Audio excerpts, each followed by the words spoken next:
How reading food labels could help you lose weight and have a healthy diet, part 1. This one's great, guys. If you really want to lose weight or just simply change your diet but don't know where to start, this could really help you out. You can start doing this today, or at least next time you go into the store. Because by being more mindful of what's on the nutrition fact label, you can start comparing nutrition fact labels between different products, and then choose whichever option is better for you right now. So say you're trying to lose weight and you want to consume less calories, and then you can compare different products and see whichever has the lesser amount of calories per serving. So in this video, I'm going to try to dissect the food label a little bit, or the nutrition fact label a little bit, because that can be confusing and full of info, and especially confusing if you haven't paid attention to it before. So over to the actual nutrition fact label. This is how it looks. And you might have seen it before, or you might not have, or you might have tried to read on it, or you might just have seen it at a glance and not paid attention to it. But this is how it looks, and it's full of info. And at the top here, we have amounts per serving and serving size. And this is very useful because this part of the fact label says how many servings are in a container. So in this particular fact label, or in this particular product, we have 8 servings per container. And one serving we see is 1 cup, or 240 milliliters. This is very interesting because if you think about it, how much are you really consuming of a product? A lot of times that could be way more than what they refer to as a serving size. And the serving size is important to know because that is what they base the rest of the nutrition facts on. So moving on to calories, which is the info we see in big writing here. That is calories per serving. So per 1 cup of this product, you have 90. That equals 90 calories.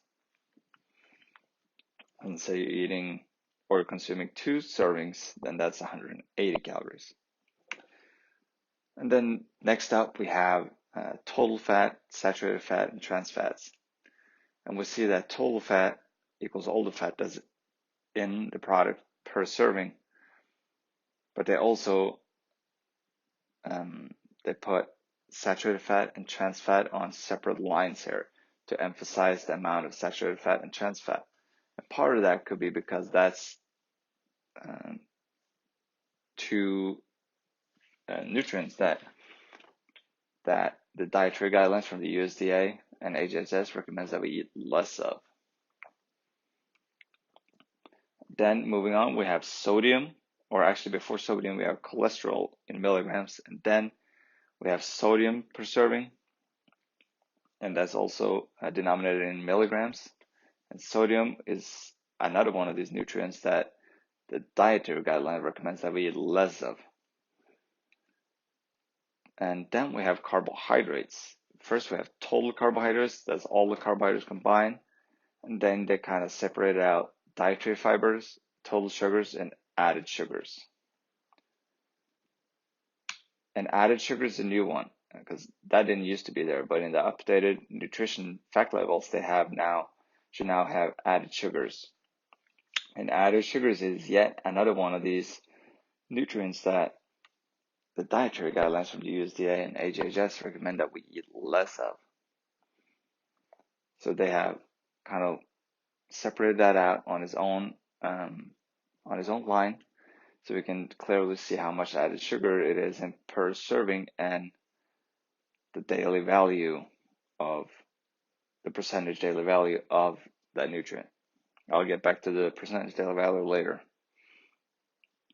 And what they mean by added sugar, according to the FDA, is sugars that are either added during processing of foods or packaged as such. And also includes sugars from syrup and honey and sugars from concentrated fruit or vegetable juices. So I would say that it's pretty much sugar that's not inherent in the product, that is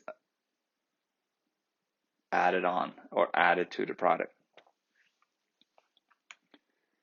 And then after carbohydrates, we have protein.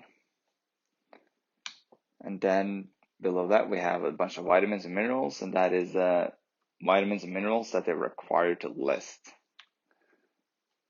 And then we have a little footnote, and this is the percentage daily value footnote that says that the percentage daily value numbers that we see on the right side of the nutrients are based off a 2,000 calorie diet.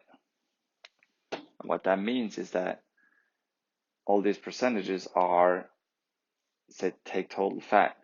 That says 3%. That means that 2.5 grams is 3% of how much total fat you should consume in one day if you're on a 2,000 calorie diet. A 2,000 calorie diet is used across the board in these nutrition fact sheets pretty much as a general reference diet. And then after that, we have the ingredients list that shows the ingredients that they're required to list. And then below that is the allergens that they're required to list. So yeah, that is pretty much the nutrition fact sheet. And in the next episode or next part, I am going to do some comparisons between different foods.